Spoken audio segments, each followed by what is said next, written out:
বেশ ভালো আছে কিন্তু মনটা একটু খারাপ। কি সুন্দর করে মাখামাখি। দেখো গাইস, জামের মধ্যে পোকা না, যাই হোক মন খারাপ করার কি হবে, সে তো আর ফিরে আসবে না। Hello friends, good morning, welcome back to the new blog. কেমন আছো সবাই? নিশ্চয়ই ভীষণ ভালো আছো। আমিও বেশ ভালো আছি কিন্তু মনটা একটু খারাপ, কারণ আজকে হচ্ছে জামাই ষষ্ঠী। আর তোমরা দেখলেই দুদিন আগে বাবা এসেছিলো, বলে গেছে, কিন্তু বলে গেলে কি হবে, তো এতটা গরম, তার জন্য যাব না। আর সব থেকে বড় কথা যে জামাই ষষ্ঠী, যে মানে যার জন্য যাওয়া, মানে আমার মা, মানে আমার বরের শাশুড়ি মা, তিনিই তো নেই, মানে তার জন্য আরও আমি যাই না, কারণ ভালো লাগে না গেলে। তো প্রথম প্রথম যেতাম, কিন্তু এখন আর যাই না। তো যাই হোক, মন খারাপ করার কি হবে, লাভ নেই, সে তো আর ফিরে আসবে না। তো যাই হোক, চলো। এখন কটা বাজে? এখন বাজে হচ্ছে 9:45। এখন আমি স্নান সারা হয়ে গেছে। তো চলো ব্রেকফাস্ট করে নেবো। আর আজকে ভেবেছিলাম অনেক কিছু করব, কিন্তু আর ভালো লাগছে না করতে। তো সেই কারণে এই যে চপ নিয়ে এসেছি, চপ নিয়ে আসা করালাম। চপ দিয়ে মুড়ি খেয়ে নেবো আজকে ব্রেকফাস্টটা। পরে কি রান্নাবান্না কী করা যায়, তো চলো ভিডিওটা দেখতে থাকো। তো ফ্রেন্ডস, তো আজকে ষষ্ঠী। তো পিন্টু কত কি এনেছে তোমাদের দাদাভাই, তো দেখাই। আর আমার একটা প্রিয় ফেভারিট জিনিস এনেছে। সব ফলই আমার অবশ্য প্রিয়, কিন্তু এটা বেশ ভালো লাগে। আম তো আমার ভীষণ ফেভারিট। তো দেখাই, দাঁড়াও। আমাদের এখানে একদমই সেইভাবে পাওয়া যায় না।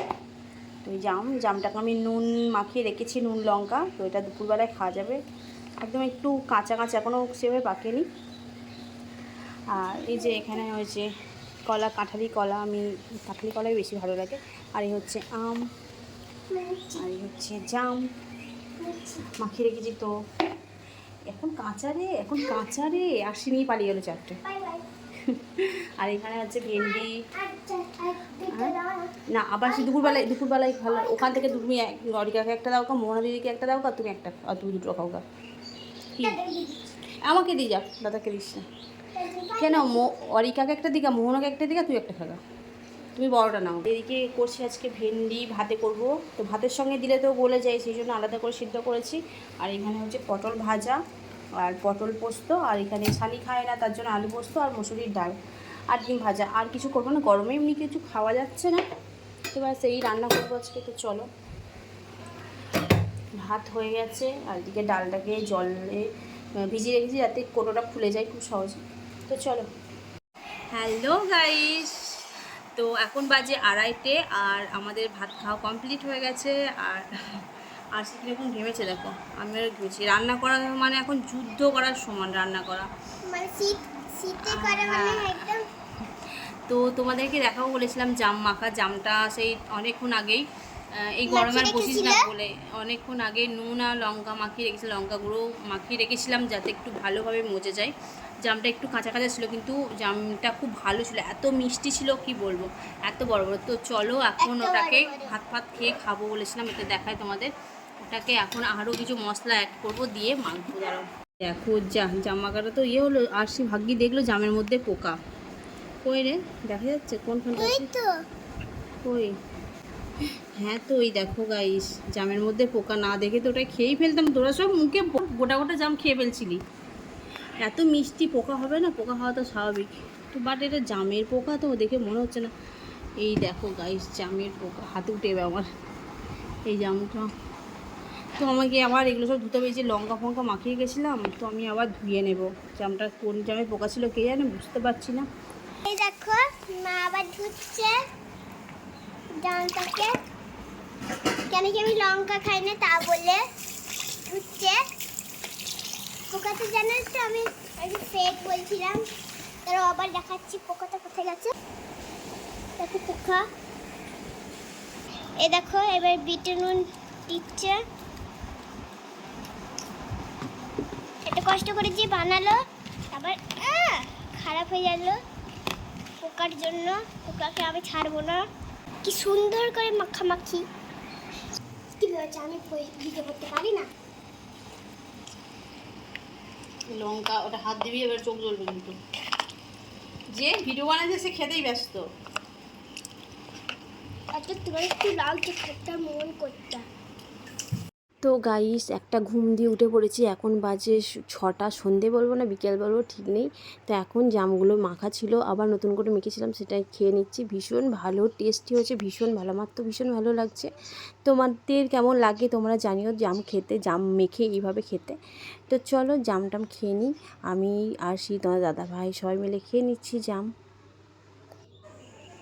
তো ফ্রেন্ডস 9:30 বাজছে, আর এদিকে আমার রাতে রান্না হয়ে গেছে রুটি। আর তোমাদের দাদাভাই বললো আজকে একটু তড়কা নিয়ে আসবে, রুটি খাবে। আর তো আর এদিকে ঘুগনি রয়েছে, আরশি খেতে দিয়ে দেবো, আরশি খিদে পেয়েছে। আর যদি তড়কা আনার পর যদি একটু খাই তো খাবে, আর এখন ঘুগনি দিয়ে ওকে একটু রুটি দিয়ে দেবো। আর আমি খাবো না, এই গরমে রুটি খেতে ভালো লাগছে না, আমি হয়তো একটু জল দেওয়া ভাত খাবো। তো চলো তারপরে কি করি, গরমে বেশি ভিডিও করতেও বিরক্ত লাগছে, এত গরম করছে, ভালো লাগছে না। তো চলো আজকে দিয়ে দিই খাবারটা। তো ফ্রেন্ডস আমাদের খাওয়া দাওয়ার ডিনার হয়ে গেছে, এখন বাজে হচ্ছে 10টা। তো আর এদিকে দেখো কি মিষ্টি আছে কে জানে, লাড্ডু এনেছে। এদিকে হচ্ছে এই দেখো লাড্ডু এনেছে, আর এই হচ্ছে তরকারি এনেছে। এই চলে এসছে তোমাদের দাদাভাই, আর আমি এই যে একটা কাজের জন্য ভিডিওটা আবার অন করলাম।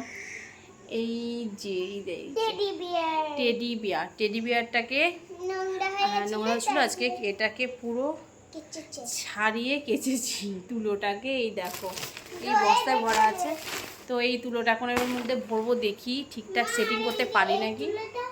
তো সেটাই দেখাই যে পারবো, ওটাও আছে এর মধ্যে, আলাদা করে চিকে ভরে কেটেছি। তো চলো দেখতে থাকো, তুলোগুলো সব ভরে আবার ঠিকঠাক হয় নাকি।